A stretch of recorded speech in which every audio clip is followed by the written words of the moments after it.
Hello students, स्वागत है आपका हमारे चैनल एपी ट्यूटर्स में। और आज के इस वीडियो में हम लोग जो टॉपिक डिस्कस करने वाले हैं वो क्लास 10th के केमिस्ट्री के first chapter chemical reaction and equation का एमसीक्यू सेक्शन का सीरीज है। ठीक है, इसमें हम लोग 10 से 15 एमसीक्यू क्वेश्चन का रिवीजन करेंगे जो कि first chapter chemical reaction and equation का बहुत ही इंपॉर्टेंट क्वेश्चन है। तो आइए स्टार्ट करते हैं। हमारा फर्स्ट क्वेश्चन है केमिकल रिएक्शन एंड इक्वेशन का। Sodium and chlorine are reacted and as a result sodium chloride is formed which is also called table salt. What the option give the reactant and product of the reaction। यानी आपसे कहा गया कि जब sodium chlorine से reaction करता है तो एक सब्सटेंस बनाता है सोडियम क्लोराइड जिसे हम टेबल सॉल्ट भी कहते हैं। तो कौन सा इसमें ऑप्शन ऐसा है जो आपको रिएक्टेंट एंड प्रोडक्ट का सही वैल्यू देता है।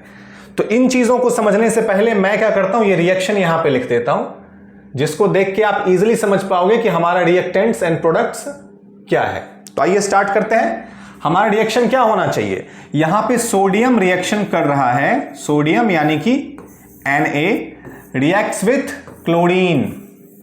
एज अ रिजल्ट क्या फॉर्म होता है, इसमें कुछ चीजें आप लोगों को पहले से याद रखनी होगी कि सोडियम का फॉर्मूला Na है, Cl का फॉर्मूला Cl, बस इसको एक्चुअली में Cl2 लिखते हैं क्योंकि Cl नेचर में Cl के फॉर्म में एग्जिस्ट नहीं करता, Cl2 के फॉर्म में एग्जिस्ट करता है। एज अ रिजल्ट फॉर्म हो जाता है NaCl जिसे हम टेबल सॉल्ट कहते हैं। ये इक्वेशन बैलेंस नहीं से हम बैलेंस करेंगे, यहां एक 2 अप्लाई कर देंगे और एक 2 यहां पे अप्लाई कर देंगे। ऑब्वियसली यहां पे एरो होना चाहिए। ये हमारा रिएक्शन है। अब इस रिएक्शन में हम देख रहे हैं जो इस साइड वाला पोर्शन होता है ना उसे कहा जाता है रिएक्टेंट। यानी कि अगर आपसे रिएक्टेंट पूछे तो ये रिएक्टेंट हो गया और ये वाला जो पोर्शन है इसे कहा जाता है प्रोडक्ट, यानी कि ये प्रोडक्ट हो गया।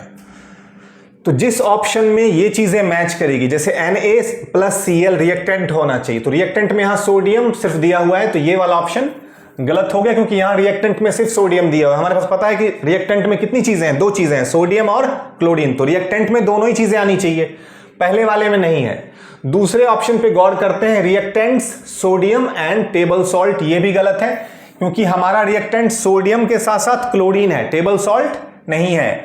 थर्ड ऑप्शन में है reactant table salt and product, तो ये भी गलत हो गया क्योंकि इस केस में क्या है, रिएक्टेंट में इन्होंने टेबल सॉल्ट डाल दिया, table salt as a result form होता है। फोर्थ ऑप्शन है रिएक्टेंट में सोडियम जो कि सही है, क्लोरीन जो कि सही है, और प्रोडक्ट में फॉर्म हुआ है क्लोराइड, ये भी सही है। तो इस तरह से हम कह सकते हैं कि हाँ ये वाला ऑप्शन यानी ऑप्शन नंबर डी हमारा सही है। यहां पे रिएक्टेंट में सोडियम और क्लोरीन है और प्रोडक्ट में सोडियम क्लोराइड है। क्वेश्चन बहुत इजी था, आई होप इसमें ज्यादा प्रॉब्लम आप लोगों को नहीं आया होगा। अगले क्वेश्चन पे आ जाते तो ऑप्शन डी हमारा सही आंसर था, इसे जरूर देख लीजिएगा। Question number 2, Which of the following reactants can also be termed as thermal decomposition reaction? इसमें से कौन सा ऐसा रिएक्शन है जिसे आप थर्मल डिकम्पोजिशन रिएक्शन कह सकते हो। तो पहले थर्मल डिकम्पोजिशन रिएक्शन को एक्सप्लेन करने से पहले आपको पता होना चाहिए थर्मल डिकम्पोजिशन होता क्या है। तो आपने chemical reaction and equation chapter में टाइप्स ऑफ केमिकल रिएक्शन पढ़ा होगा जिसमें पहला टाइप था कॉम्बिनेशन रिएक्शन और दूसरा टाइप था डीकंपोजिशन रिएक्शन। डीकंपोजिशन रिएक्शन का मतलब होता है the reaction in which a single substance is split to form 2 और more new substance is called decomposition reaction. और डीकंपोजिशन रिएक्शन 3 तरह का होता है, एक होता है थर्मल डीकंपोजिशन, एक होता है इलेक्ट्रोलाइटिक डीकंपोजिशन और एक होता है फोटोलिटिक डीकंपोजिशन। तो जो थर्मल डीकंपोजिशन होता है उसका मतलब ऐसा रिएक्शन जिसको डीकंपोज करवाने के लिए आपको हीट की जरूरत होती है। तो आपको देखना है कौन सा ऐसा रिएक्शन है जिसमें हीट की जरूरत पड़ेगी। तो कॉम्बिनेशन तो होगा नहीं क्योंकि हमसे थर्मल डीकंपोजिशन पूछ रहा है, तो कॉम्बिनेशन होने का चांस ही नहीं। तो पहले को वैसे ही आप क्या करो, इग्नोर कर दो। Second part decomposition reaction. अब thermal decomposition reaction obviously is a kind of decomposition reaction. Displacement reaction, double displacement reaction, इसकी जरूरत नहीं है। आपका जो बी वाला पोर्शन है ये सही हो जाएगा, यानी कि डीकंपोजिशन रिएक्शन। ये बहुत टफ नहीं था। यानी कि which of the following is thermal decomposition reaction, तो the decomposition reaction is called thermal decomposition reaction। Next question पे आ जाते हैं। तो इसका आंसर कौन सा वाला सही था, ऑप्शन नंबर बी। अब क्वेश्चन नंबर 3 पे आ जाते हैं। क्वेश्चन नंबर 3 है the image shows some chemical reaction. अगर आप यहां पे गौर से देखो तो यहां पे एक केमिकल रिएक्शन लिखवाया गया है जिसमें हाइड्रोजन रिएक्ट करता है किसके साथ? क्लोरीन के साथ। तो हाइड्रोजन रिएक्ट विथ क्लोरीन और एज अ रिजल्ट फॉर्म होता है HCl। As a result form होता है HCl। आपसे पूछा जा रहा है कि which option identify the reactants and products of the reaction. तो इस रिएक्शन में कौन रिएक्टेंट्स और प्रोडक्ट्स को सही तरीके से आइडेंटिफाई करते हैं? तो पहले देखते हैं कि ऑप्शन हमारे सामने है क्या क्या। पहले ऑप्शन में है H और Cl एंड HCl को रिएक्टेंट माना गया, बट अगर गौर से देखो तो सिर्फ H और Cl हमारा रिएक्टेंट्स है, तो पहला ऑप्शन अपने आप क्या हो जाएगा? गलत। तो पहले ऑप्शन को हम पहले ही गलत ले लेते हैं। अब दूसरे ऑप्शन पे आ जाते हैं। ऑप्शन नंबर 2 हमारा है HCl एंड, अच्छा इसमें दो चीजों को देखना है हमें, HCl एंड HCl चूंकि इसने कह दिया था, अगर हम दोनों को कंबाइन भी कर लें तो इसमें H है, Cl है, H है और O2 है, तीन चीजें हैं जो रिएक्टेंट हैं और एज अ प्रोडक्ट फॉर्म हुआ है HCl और H2O। ठीक है, तो इन चीजों का ध्यान रखना है। अब नेक्स्ट एग्जांपल हमारा क्या है? HCl एंड 2H2O, ये रिएक्टेंट तो है ही नहीं। HCl एंड 2H2O एक्चुअली में प्रोडक्ट है, तो दूसरा वाला ऑप्शन भी क्या हो गया हमारा? गलत। तो दूसरे ऑप्शन को भी हम क्या कर देंगे? गलत। अब तीसरे वाले ऑप्शन पे आ जाते हैं। हमारा थर्ड ऑप्शन है HCl, H और O2 रिएक्टेंट है, HCl एंड H2O क्या है? प्रोडक्ट है। तो मैंने आपको पहले बताया था ये वाला ऑप्शन यहाँ पे सही है। यहाँ पे H और O2 तो ठीक है कि रिएक्टेंट्स है, बट ये वाला पोर्शन रिएक्टेंट नहीं है। H हमारा प्रोडक्ट नहीं है, Cl हमारा प्रोडक्ट नहीं है, HCl हमारा प्रोडक्ट है, ये दोनों यहाँ फिर गलत है। तो यानी कि हमारा ऑप्शन नंबर C यहाँ पे क्या होगा? सही। तो इस क्वेश्चन का ऑप्शन नंबर C सही होगा। ऑब्वियसली यहां पे दिख रहा है आंसर इज ऑप्शन C। अगर आप रिएक्टेंट्स प्रोडक्ट्स जानते हो तो आप इजीली इन्हें इलैबोरेट कर पाओगे। रिएक्टेंट्स क्या होता है? जब भी कहीं पे कोई केमिकल रिएक्शन होता है तो उसमें जो चीजें आपस में कंबाइंड होती है, एक सिंपल सा एग्जांपल ले लेते हैं। मान लो अगर कहीं पे हाइड्रोजन रिएक्ट कर रहा है, यानी H2 combines with oxygen to form water, जिसका फॉर्मूला हम 2H2O लिखते हैं, तो सोच के देखो ये दोनों चीज आपस में रिएक्शन कर रहे हैं, तो ये हो जाएंगे रिएक्टेंट जिसको हम R से रिप्रेजेंट करते हैं, और ये सब्सटेंस हमारा हो जाएगा प्रोडक्ट जिसको हम P से रिप्रेजेंट करते हैं। तो आई होप आप रिएक्टेंट्स एंड प्रोडक्ट्स का कॉन्सेप्ट समझ पा रहे हो। अब नेक्स्ट टॉपिक पे आ जाते हैं, विच इज क्वेश्चन नंबर 4। बहुत ज्यादा टफ सेट नहीं है, बट क्वेश्चन काफी इंटरेस्टिंग है। क्वेश्चन हमारा है, a student perform an experiment to form aluminium chloride from aluminum and chlorine, which option gives the chemical reaction या chemical equation of the reaction। अब देखिए यहां पे किसी स्टूडेंट ने कोई खास टाइप का क्या किया है? रिएक्शन करवाया है, और उसमें से उसने कहा है कि स्पेसिफिकली किसको किससे रिएक्शन करवाया है। तो एल्यूमिनियम का रिएक्शन, यानी एल्यूमिनियम क्लोराइड फॉर्म किया है एल्यूमिनियम और क्लोरीन के रिएक्शन से। तो आपको यह ध्यान रखना है कि हमारे रिएक्टेंट में एल्यूमिनियम और क्लोरीन होना चाहिए। तो इसमें एल्यूमिनियम और क्लोरीन है, फिलहाल के लिए ये सही है। इसमें भी एल्यूमिनियम और क्लोरीन है, इसमें भी एल्यूमिनियम और क्लोरीन है, इसमें भी एल्यूमिनियम और क्लोरीन है। प्रॉब्लम किस चीज का है कि इसमें से सारे इक्वेशन ठीक तरीके से बैलेंस्ड नहीं है, या उनकी वैलेंसी सही तरीके से पुट नहीं की गई है। अब होता क्या है, आप देख लीजिए, जब भी एल्यूमिनियम क्लोरीन से रिएक्शन करेगा तो हमें सबसे मेन चीज ध्यान देना होता है वैलेंसी का। एल्यूमिनियम का वैलेंसी 3 होता है और क्लोरीन का वैलेंसी 1 होता है। और आप लोगों ने 9th में क्रिस क्रॉस मेथड के बारे में पढ़ा होगा कि अगर हम इनको कंबाइन करवाएं तो वैलेंसी एक्सचेंज हो जाती है। इसका वैलेंसी इस पे चला जाएगा, इसका इस पे, यानी एज अ रिजल्ट जो सब्सटेंस फॉर्म होगा वो है AlCl3। तो एल्यूमिनियम क्लोराइड का मेन फॉर्मूला AlCl3 होना चाहिए।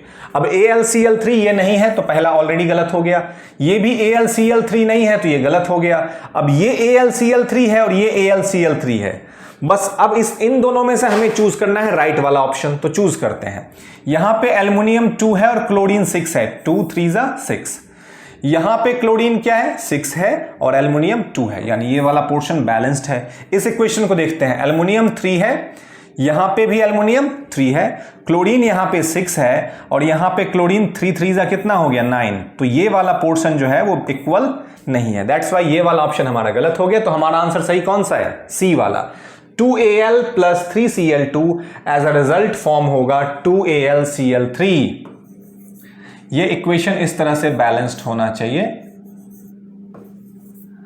और यहाँ पे 2AlCl3, ये इसका बैलेंस्ड इक्वेशन हो गया। आई होप इसमें कोई खास कंफ्यूजन नहीं रहा होगा। अगर आप लोगों ने बैलेंस्ड इक्वेशन या balancing of a chemical equation कर रखा है तो आप ये इजीली कर पाओगे, यानी ऑप्शन सी हमारा सही ऑप्शन है। प्रश्न नंबर 5 ध्यान से देखते जाइए। अगर केमिकल रिएक्शन एंड इक्वेशन आप लोगों ने कर रखा है इससे पहले तो आपके लिए बहुत टफ नहीं होगा, ठीक है। और अगर आप में से किसी ने नहीं किया है, कोई स्पेसिफिक पोर्शन में आप लोगों को डाउट है, तो आप हमसे कमेंट सेक्शन में बोलेंगे। अगर बहुत ज्यादा बच्चों ने कोई पर्टिकुलर काइंड ऑफ डाउट को रिपीट किया तो हम उस टॉपिक पे एक स्पेसिफिक वीडियो बना देंगे। अब यहां क्वेश्चन है, give the ratio in which hydrogen and oxygen are present in water by volume. आपसे कई बार ये दो चीजें पूछी जाती हैं, बाय वॉल्यूम और बाय मास।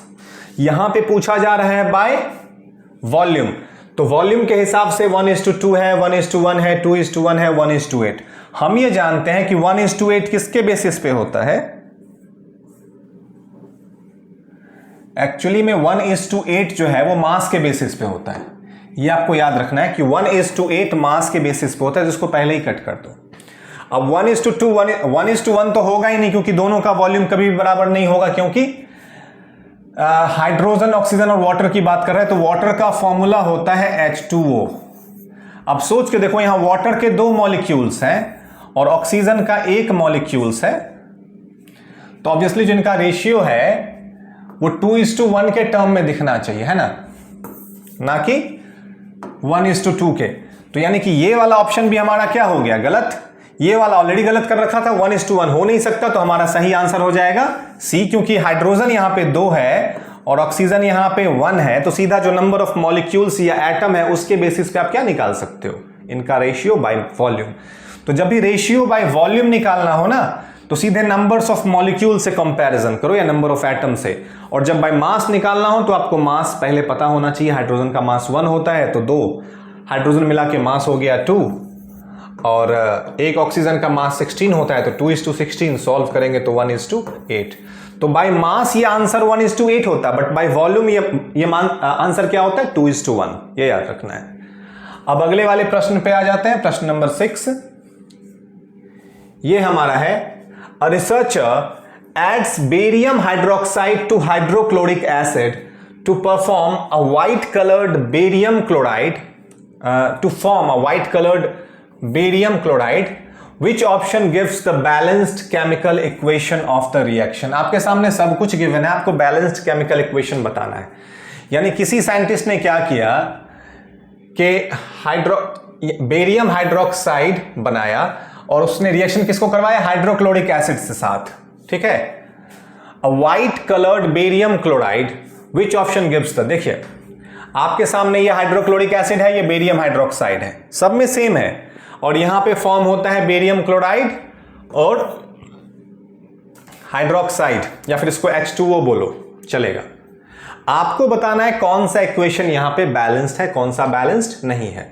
तो काउंट करते हैं, यहां टोटल हाइड्रोजन कितना है? 1 और 2 हाइड्रोजन, यहां पे टोटल 3 हाइड्रोजन। इस वाले में गौर से देखो तो 2 हाइड्रोजन और 2 हाइड्रोजन मिला के 4 हाइड्रोजन ही इक्वल नहीं है, ये तो बैलेंस्ड हुआ ही नहीं। यहां पे 1 बाय 1 हम कंपेयर करेंगे, अगर कोई एक एटम इक्वल नहीं हुआ तो बैलेंस्ड होगा ही नहीं। कभी भी बैलेंस्ड केमिकल इक्वेशन पे अगर आप लोगों को MCQ पूछा जाए ना, तो भले ही आप सही वाला ना बता पाओ, बट गलत वाला सारा इजिली छांट सकते हो। देखो अब दूसरे वाले में हाइड्रोजन यहां 2 है, तो 2 ये ले लिया, और यहां पे भी हाइड्रोजन 2 है, तो 2 + 2 कितना हो गया? 4।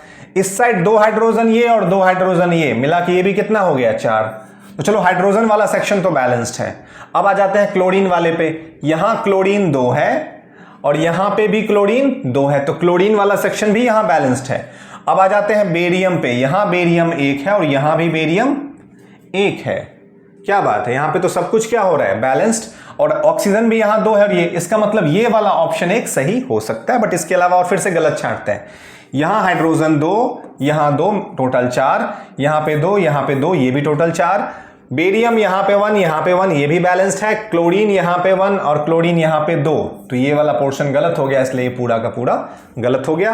हाइड्रोजन 1, हाइड्रोजन 2, टोटल 4, और यहां पे हाइड्रोजन 2, 2, 4, हाइड्रोजन इक्वल है। क्लोरीन 1 और यहां क्लोरीन 2, इसी के कारण गलत हो गया, तो ये वाला ऑप्शन भी गलत है। सिंपल। जब भी आपको करेक्ट ऑप्शन चूज करना हो तो गलत वाले को छांट दो। बैलेंस्ड इक्वेशन उसे बोलते हैं जिसमें रिएक्टेंट में इस वाले साइड को रिएक्टेंट बोलते हैं, इस वाले साइड को प्रोडक्ट बोलते हैं। टोटल नंबर ऑफ एटम जो भी है वो इक्वल होना चाहिए दोनों साइड। अगर वो दोनों साइड इक्वल नहीं आता है तो उसे हम अनबैलेंस्ड बोलते हैं। आपको चूज करना था balanced chemical equation of the reaction, तो ऑप्शन नंबर हमारा कौन सा हो गया? B is a correct one. Next पे आते हैं। अगला प्रश्न है one of the following process does not involve a chemical reaction, that is. अब यहां कई सारे ऑप्शंस आपके सामने हैं, आपको बताना है कौन सा वाला प्रोसेस इसमें केमिकल रिएक्शन शो नहीं कर रहा। तो आइए देखते हैं। पहला हमारा है melting of candle wax when heated. यहां ध्यान देना है कि इसे बर्न नहीं किया जा रहा, सिर्फ हीट किया जा रहा है। Burning of candle wax when heated, burning obviously chemical reaction show करता है, तो burning of candle wax chemical reaction show करता है। Digestion of food in your stomach is a chemical change, तो ये भी केमिकल रिएक्शन शो करता है। रिपनिंग ऑफ बनाना, किसी भी फल का पकना या सड़ना एक केमिकल रिएक्शन है। सिर्फ ये melting of chemical wax on heating is not a chemical change, क्योंकि उसे फिर से जमाओगे तो फिर से कैंडल वैक्स हो जाएगा, इसमें कोई चेंज नहीं है। हाँ, अगर वो बर्न हो गया तो फिर वापस नहीं आ सकता। तो burning of candle wax is a chemical change, melting of candle wax is not a chemical change. तो हमारा सही आंसर क्या होगा? ए। तो आपसे पूछा जा रहा था does not involve a chemical reaction, तो हमारा ए इसका सही आंसर होगा। ठीक है, अगले प्रश्न की तरफ आ जाते हैं। क्वेश्चन सब इजी है, बट हर क्वेश्चन अपने आप में कुछ कॉन्सेप्ट्स लेकर के आता है। हर एक कॉन्सेप्ट्स में यहां पे डिटेल में समझाने वाला हूं, कोई भी कॉन्सेप्ट मैं बीच में नहीं छोड़ूंगा। ठीक है, अब अगला प्रश्न। A student writes a chemical equation of the reaction between carbon monoxide and hydrogen, यानी कि कार्बन मोनोऑक्साइड और हाइड्रोजन के बीच का रिएक्शन है। कार्बन मोनोऑक्साइड का फॉर्मूला होता है 2CO प्लस H2। अब देखते हैं यहां पे हो क्या रहा है। How can the researcher be classified, sorry reaction be classified. अब सिचुएशन ये है कि जब कार्बन मोनोऑक्साइड और हाइड्रोजन के बीच में रिएक्शन होता है तो CH3OH फॉर्म होता है। क्या आपको यह पता है ये CH3OH है क्या? पहले तो आपको यह पता होना चाहिए what is CH3OH। CH3OH is methanol. Methanol एक तरह का अल्कोहल है और ये मिथनॉल फॉर्म होता है जब हम कार्बन डाइऑक्साइड को हाइड्रोजन के साथ रिएक्शन करवाते हैं। तो the reaction is an example of combination reaction. ये बात तो बिल्कुल सही है कि ये एक कॉम्बिनेशन रिएक्शन है। Combination reaction as a compound separate into two compound. अब ये बात गलत कर दी इसने, है तो ये combination reaction, but compound separates into two वाला पार्ट इसका क्या हो गया? गलत। अब ऐसे क्वेश्चंस इसी तरह से आपको कंफ्यूज करेगा। पहला पार्ट सही है, this reaction is a combination reaction. Combination reaction क्या होता है? जिसमें दो या उससे ज्यादा चीजें मिले और बनाए सिर्फ सिंगल प्रोडक्ट। तो दिख रहा है ना, दो चीज मिल रही है और एक ही चीज बन रहा है तो ये combination. But two compound separates, combination में सेपरेट थोड़ी होता है, मिलता है, तो ये पार्ट गलत हो गया। Second part, the reaction is an example of decomposition reaction as a compound dissociate into two compounds. ये वाला पार्ट भी क्या हो गया? गलत। यहां पे डिकंपोज तो कुछ हो ही नहीं रहा। डिकंपोज तब होगा जब रिएक्टेंट एक हो और प्रोडक्ट एक से ज्यादा हो। जैसे मान लो वाटर को डिकंपोज करवाएं और हाइड्रोजन ऑक्सीजन में तोड़ दें तो ये डिकंपोजिशन रिएक्शन है, बट ये रिएक्शन डिकंपोजिशन नहीं है। सी पार्ट है, the reaction is an example of combination reaction as two compound react to form a single compound. ये पार्ट क्या है? सही। कॉम्बिनेशन रिएक्शन का डेफिनेशन ये होता है, the reaction in which two और more substance combine to form a single new substance is called combination reaction. तो सी पार्ट हमारा सही हो गया। इसी का डी पार्ट देख लेते। वैसे डी पार्ट गलत ही होगा ऑब्वियसली, क्योंकि ऑप्शन तो हमारा एक ही सही है। डी पार्ट में दिया है, the reaction is an example of decomposition reaction as two compound react to form a single compound. तो पहला पार्ट तो सही जा रहा था, ये दूसरा वाला पार्ट क्या हो गया? गलत। इसलिए गलत है, तो इसका आंसर नंबर सी हो गया। कॉम्बिनेशन रिएक्शन ऐसा रिएक्शन होता है जिसमें दो या उससे ज्यादा चीजें मिले और मिलकर सिर्फ सिंगल सब्सटेंस बनाए। यहां पे दो चीजें आपको सीखने को मिली कि कॉम्बिनेशन रिएक्शन क्या होता है। कॉम्बिनेशन के अलावा आपको कॉम्बिनेशन रिएक्शन का डेफिनेशन भी मिल गया और एक अच्छा एग्जांपल मिला कि जब कार्बन मोनोऑक्साइड को हाइड्रोजन के साथ रिएक्शन करवाते हैं तो मिथनॉल फॉर्म होता है। Methanol is a alcohol, alcohol group का सबसे पहला मेंबर है। आप आगे जाके पढ़ने वाले हो इसके बारे में डिटेल में। अगला क्वेश्चन हमारा है, the chemical formula of magnesium oxide is. अब इसके लिए मैंने फिर से वही कहा था, मैं फिर से वही कह रहा हूं आप लोगों को कि अगर आप किसी चीज का फॉर्मूला जानना चाहते हो तो सबसे जरूरी चीज है कि उसकी वैलेंसी याद रखो। मैग्नीशियम की वैलेंसी होती है 2 और मैग्नीशियम ऑक्साइड की बात हो रही तो ऑक्सीजन की भी वैलेंसी होती है 2, और जब इनको क्रिस क्रॉस करवाएंगे तो फॉर्मूला बनेगा Mg2 और O में भी क्या लगा देंगे 2, चूंकि दोनों में 2 है तो 2 कॉमन आ जाता है और एज अ रिजल्ट फॉर्मूला बन जाता है सीधा MgO। ठीक है, तो मैग्नीशियम ऑक्साइड का फॉर्मूला MgO होना चाहिए। दोनों में 2 2 है ना, अगर दोनों का नंबर अलग होता तो कॉमन नहीं होता, बट नंबर सेम है दैट्स व्हाई वो कॉमन हो जाएगा, तो फॉर्मूला होगा MgO। इसमें MgO किधर है, C वाला, तो हमारा आंसर सही क्या हुआ MgO। मैग्नीशियम ऑक्साइड का फॉर्मूला है MgO। आपको ये वैलेंसी याद रखना पड़ेगा। अगर आप में से किसी को वैलेंसी नहीं आता तो आप कमेंट सेक्शन में बताओगे, मैं आपको वैलेंसी निकालना समझा दूंगा। ठीक है, अगला प्रश्न हमारा है, a student learns that some products are formed as a result of combining two compounds while some compounds are formed as a result of dissociation of two compounds. The image shows two reactions. अब ये reactions आपको ठीक से नहीं दिख रहा है, मैं इसे ठीक से ड्रॉ करके दिखाता हूं। पहला रिएक्शन है कैल्शियम ऑक्साइड यानी कि CaO प्लस सल्फर डाइऑक्साइड के बीच में, और एज अ रिजल्ट फॉर्म हो रहा है कैल्शियम सल्फाइड यानी कि CaSO3। क्या फॉर्म हो रहा है CaSO3। दूसरे रिएक्शन में क्या है ZnCO3 यानी कि zinc carbonate ZnCO3 plus, plus नहीं, एक्चुअली यहां पे डीकंपोजिशन रिएक्शन हो रहा है तो सीधा डिकम्पोज करवाते हैं, एरो के बाद एज अ रिजल्ट फॉर्म हो रहा है ZnO plus CO2, ZnO plus CO2। अब देखिए जिंक कार्बोनेट को डिकम्पोज किया गया है, आपसे यहां पूछा क्या जा रहा है देख लेते हैं। आपसे पूछा जा रहा है which reaction is an example of combination reaction and the decomposition reaction. इसमें कह रहा है कि कौन सा ऐसा एग्जांपल है जो कॉम्बिनेशन रिएक्शन का एग्जांपल है और कौन सा ऐसा रिएक्शन है जो डीकंपोजिशन का है। ऑब्वियसली पहले वाले में कंबाइन हो रहा है ना, चीज कंबाइन होके एक चीज बन रहा है तो कॉम्बिनेशन रिएक्शन, और दूसरे वाले में एक चीज स्प्लिट होके 2 या उससे ज्यादा चीजें बना रहा है तो वो डीकंपोजिशन है। ये बात दिमाग में रखिए कि इसका पहला इक्वेशन यानी P वाला पार्ट कॉम्बिनेशन है एंड Q वाला पार्ट डीकंपोजिशन है। अब हम इसे इलैबोरेट करते हैं। पहला part, both the reaction are example of combination reaction. क्या लगता है आपको, ये गलत है। मैंने कहा था कि पहला रिएक्शन कॉम्बिनेशन है, दूसरा रिएक्शन डीकंपोजिशन है, तो पहला गलत हो गया। Both the reaction are example of decomposition, ये भी गलत है। दोनों में से पहला कॉम्बिनेशन है, दूसरा डीकंपोजिशन है, दोनों का दोनों डीकंपोजिशन नहीं है। Reaction P is an example of combination, बिल्कुल सही, while reaction Q is an example of decomposition, बिल्कुल सही। तो पार्ट C यहां पे सही आंसर दे रहा है। पार्ट D भी पढ़ लेते हैं।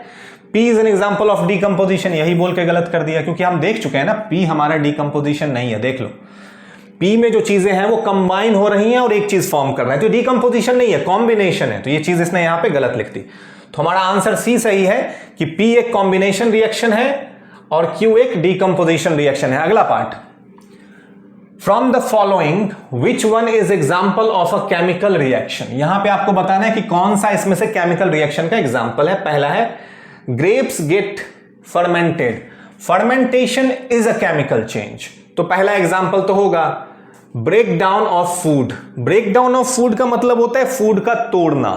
Breaking of food is not a chemical change, ये बात याद रखिएगा, तो ये इसका ऑप्शन नहीं होगा। Formation of curd is a chemical change. Actually यहां पे मेरे ख्याल से सारे के सारे में formation of curd, break down of food, grapes get, actually sorry मैंने इसमें कर दिया मिस्टेक से। ब्रेक डाउन ऑफ फूड का मतलब एक्चुअली डाइजेशन ऑफ फूड है यहां पे, and digestion of food is a chemical change. हमसे पूछा जा रहा था from the following one of the following is the example of chemical reaction, तो ग्रेप्स गेट फर्मेंटेड भी केमिकल चेंज है, ब्रेक्स डाउन ऑफ फूड भी केमिकल चेंज है, मतलब इसमें सारे के सारे सही हैं। तो इसका ऑप्शन हो जाएगा डी, यानी all of the above is a chemical change. अगला क्वेश्चन है, student adds lead and silver to the two different test tube containing an equal amount of copper sulfate solution. The student observed that the color of the solution in the test tube with lead changes. What explains the change in the color of the test tube? अब situation 4 है, आपके सामने कहा गया है कि lead को, lead समझते हैं ना, पीबी, लेड को ऐड किया गया है सिल्वर में, मतलब lead and silver are two different test tube में लिया गया है containing an equal amount of copper sulphate solution.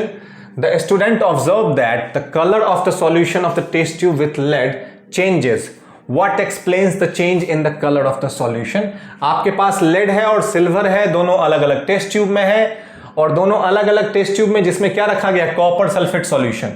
Obviously copper sulphate solution में जब आप लेड ऐड करोगे ना तो एक रिएक्शन होगा, पर जब आप सिल्वर ऐड करोगे तो कोई रिएक्शन नहीं होगा क्योंकि silver is less reactive than copper. आप लोगों ने रिएक्टिविटी सीरीज पढ़ रखी है.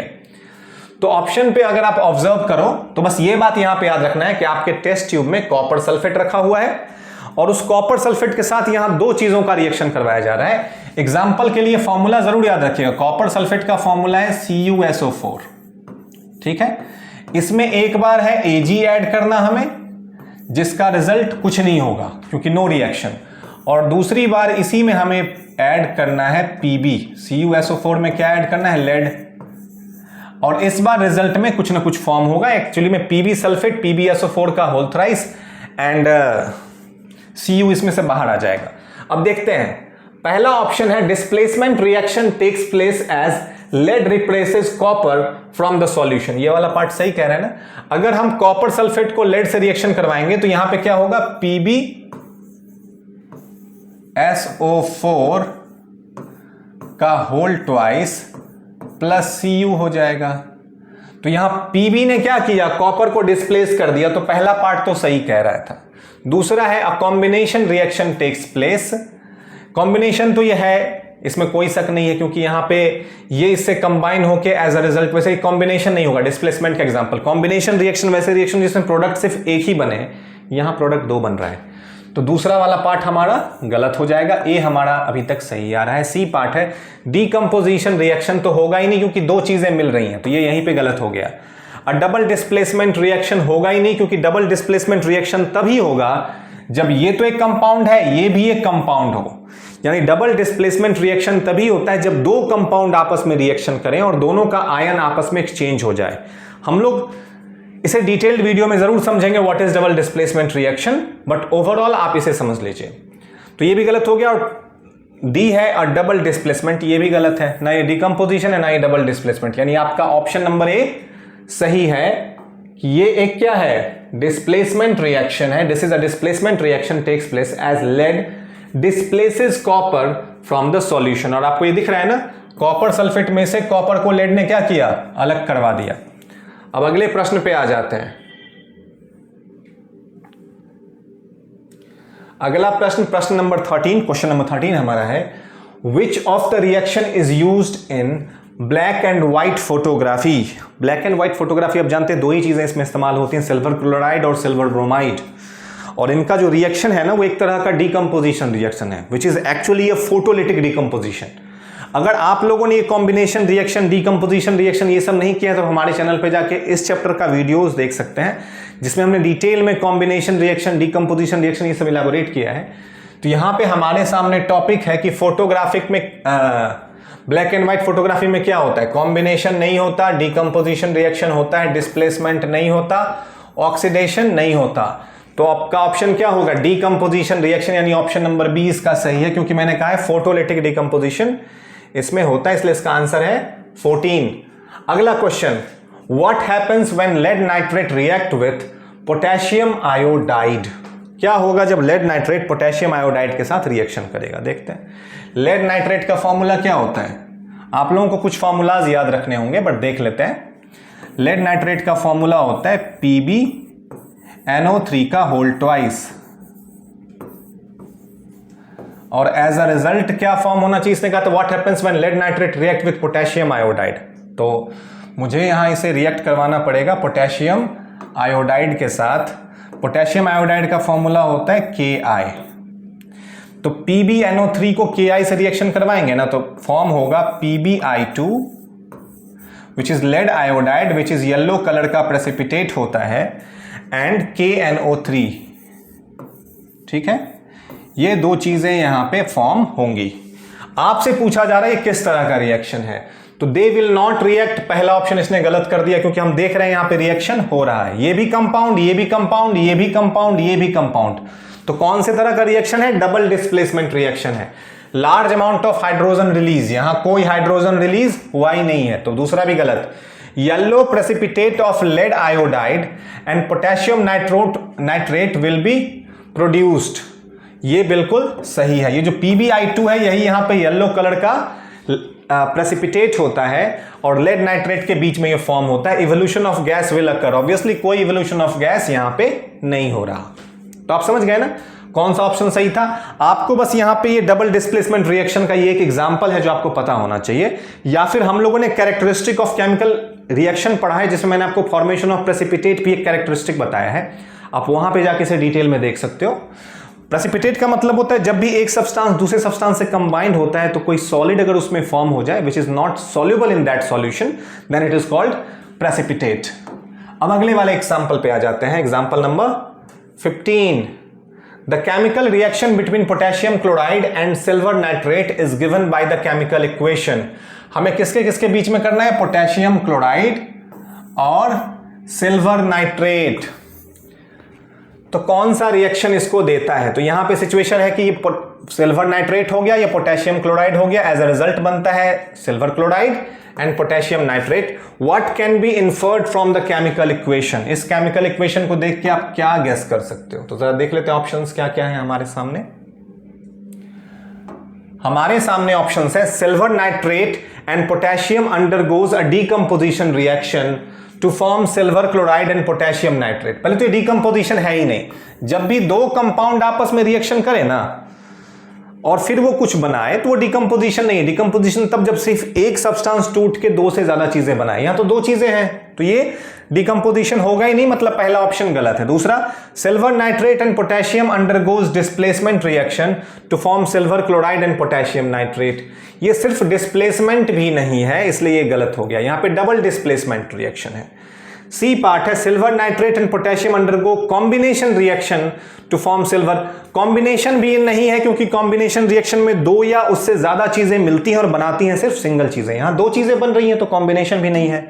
ऑब्वियसली हमारा आंसर डी होने वाला है, silver nitrate and potassium undergoes double displacement reaction to form silver chloride and potassium iodide, यानी इसका डी नंबर ऑप्शन सही है। ये डबल डिस्प्लेसमेंट रिएक्शन है, जब भी दो कंपाउंड आपस में रिएक्शन करे, इसका डबल डिस्प्लेसमेंट का फॉर्म ये होता है, if A B react with B C, या फिर कहो सी डी, बी सी नहीं बोलना चाहिए, if A B react with C D, तो अगर आप गौर से देखो तो यहां दो अलग अलग चीजें हैं, यहां भी दो अलग अलग चीजें हैं, इनमें एक्सचेंज हो जाएगा, एज अ रिजल्ट फॉर्म हो जाए ए सी प्लस बी डी, तो इसे बोलते हैं डबल डिस्प्लेसमेंट रिएक्शन। अगर आप यहां पे गौर से देखो तो दो कंपाउंड आपस में रिएक्शन करें और एज अ रिजल्ट भी दो ही कंपाउंड बने तो डबल डिस्प्लेसमेंट, तो ये एक डबल डिस्प्लेसमेंट रिएक्शन है, इसीलिए इसका आंसर हो जाएगा आंसर नंबर डी। अगला प्रश्न, which of the following does show an oxidation reaction. अब आप जानते हो ऑक्सीडेशन रिएक्शन क्या होता है, पर मैं थोड़ा सा इंट्रोड्यूस कर देता हूं। The reaction in which oxygen is added और hydrogen is removed is called oxidation reaction. जहां कहीं भी किसी भी केमिकल रिएक्शन में आपको ऑक्सीजन आता हुआ दिखे वो ऑक्सीडेशन है, या फिर हाइड्रोजन जाता हुआ दिखे तो भी वो ऑक्सीडेशन है, और इसका वाइस वर्सा कर दो तो क्या हो जाएगा, वो reduction. Gain of oxygen is oxidation reaction, तो ये सही है, पहला वाला पार्ट आपका सही है। Loss of oxygen obviously not सही, gain of hydrogen is not सही, नन ऑफ दीज तो होगा नहीं क्योंकि पहला वाला हमारा सही हो चुका है, that's why gain of oxygen is oxidation reaction. Easy था ना। अगला प्रश्न, और ये इस सीरीज का लास्ट प्रश्न है तो थोड़ा ध्यान से देख लीजिए। क्वेश्चन हमारा है, the image shows a reaction between zinc and hydrogen. आपको दिख रहा है जिंक और हाइड्रोजन आपस में कंबाइंड हो रहे हैं, मैं रिएक्शन फिर से लिख देता हूं, Zn plus 2H as a result form हो रहा है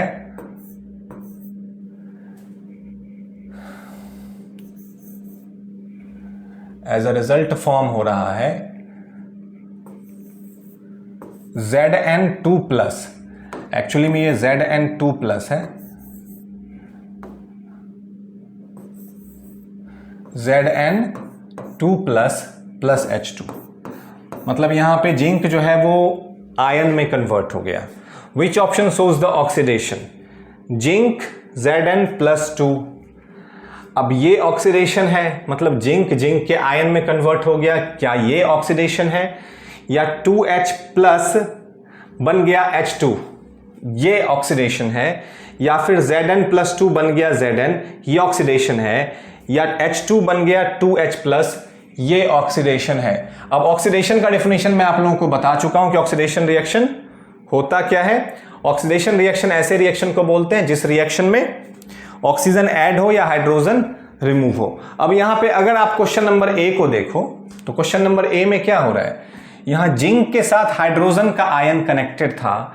अब जिंक खुद आयन बन गया और हाइड्रोजन उससे अलग हो गया, क्योंकि हाइड्रोजन जब आयन के फॉर्म में था तो उससे कनेक्टेड था, जैसे ही अलग हो गया इसका मतलब है ये वाला पोर्शन हमें ऑक्सीडेशन शो कर रहा है। तो इसका ऑप्शन नंबर ए सही होगा, यानी कि Zn फॉर्म करता है Zn+2, that is a oxidation reaction.